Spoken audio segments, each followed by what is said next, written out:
Semua belajar. Pernahkah kalian melihat kupu-kupu yang hinggap di atas bunga? Tentu pernah ya. Nah, itu adalah fenomena interaksi makhluk hidup dengan lingkungannya. Sebenarnya masih banyak loh contoh-contoh lain di sekitar kita. Dan untuk lebih memahaminya, kita simak video pembelajaran berikut. Materi yang kita pelajari adalah interaksi makhluk hidup dengan lingkungannya. Ya, materi ini termasuk ke dalam materi IPA SMP kelas 8. Setelah mempelajari materi ini, diharapkan sahabat rumah belajar mampu yang pertama menjelaskan pengertian ekosistem dan lingkungan. Yang kedua, mampu menjelaskan pola-pola interaksi antar makhluk hidup. Dan yang ketiga, mampu menjelaskan macam-macam simbiosis.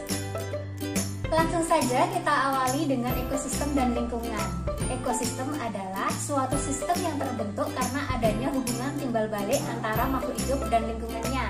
Banyak sekali contoh ekosistem. Contoh, ekosistem hutan, ekosistem laut, ekosistem air tawar, ekosistem gurun, dan sebagainya. Sedangkan lingkungan diartikan sebagai segala sesuatu yang ada di luar individu. Lingkungan terdiri dari dua komponen. Yang pertama, komponen biotik atau komponen yang terdiri dari makhluk hidup, dan komponen abiotik atau komponen yang terdiri dari benda mati atau tak hidup. Nah, komponen biotik ini banyak sekali contohnya. Ada tumbuhan, hewan, manusia, dan sebagainya. Sedangkan komponen abiotik terdiri dari sinar matahari, suhu, tanah, air, dan sebagainya. Setiap makhluk hidup selalu bergantung pada makhluk hidup lainnya atau lingkungannya. Dan saling ketergantungan ini akan membentuk pola interaksi, bisa melalui dalam fenomena makan atau dimakan, atau melalui peristiwa hidup bersama atau nama lainnya adalah simbiosis. Pola interaksi makan atau dimakan sering kita kenal sebagai rantai makanan. Dan kumpulan dari beberapa rantai makanan tersebut akan membentuk jaring-jaring makanan, seperti gambar berikut. Bila kita perhatikan dari gambar tersebut, tanaman padi sebagai produsen utama atau penghasil makanan yang utama. Sedangkan konsumen satunya adalah belalang, ulat, dan tikus. Sedangkan konsumen keduanya, elang, kodok, dan burung pipit. Bila kita perhatikan lebih lanjut, maka di sana akan ada persaingan atau kompetisi antara tikus, belalang, dan ulat terhadap tanaman padi. Namun demikian, pola-pola interaksi antar makhluk hidup tidak hanya berisi tentang kompetisi, bisa juga tentang hidup bersama atau simbiosis.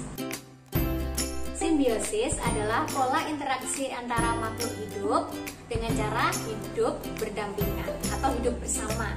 Ada 3 jenis simbiosis. Yang pertama simbiosis mutualisme, yang kedua simbiosis komensalisme, dan yang ketiga adalah simbiosis parasitisme. Simbiosis mutualisme adalah hubungan antara dua individu yang saling menguntungkan.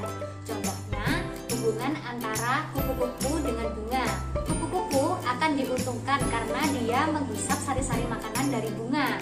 Sedangkan bunga juga diuntungkan karena kupu-kupu membantu penyerbukan bunga untuk membentuk bunga-bunga yang berikutnya. Selanjutnya adalah simbiosis komensalisme, artinya hubungan antara dua individu di mana yang satu individu itu diuntungkan sedangkan individu yang lainnya tidak merasa untung dan juga tidak merasa rugi, jadi biasa-biasa saja. Contohnya bunga anggrek yang hidup menempel pada pohon mangga. Bunga anggrek diuntungkan karena dia mendapatkan tempat tinggal, yaitu di batang pohon mangga. Sementara itu pohon mangga tidak dirugikan karena dia mendapatkan makanan dari proses fotosintesis dan tidak bergantung pada pohon anggrek.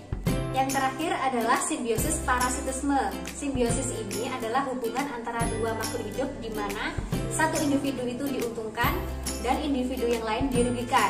Contohnya tanaman benalu yang hidup pada batang pohon rambutan.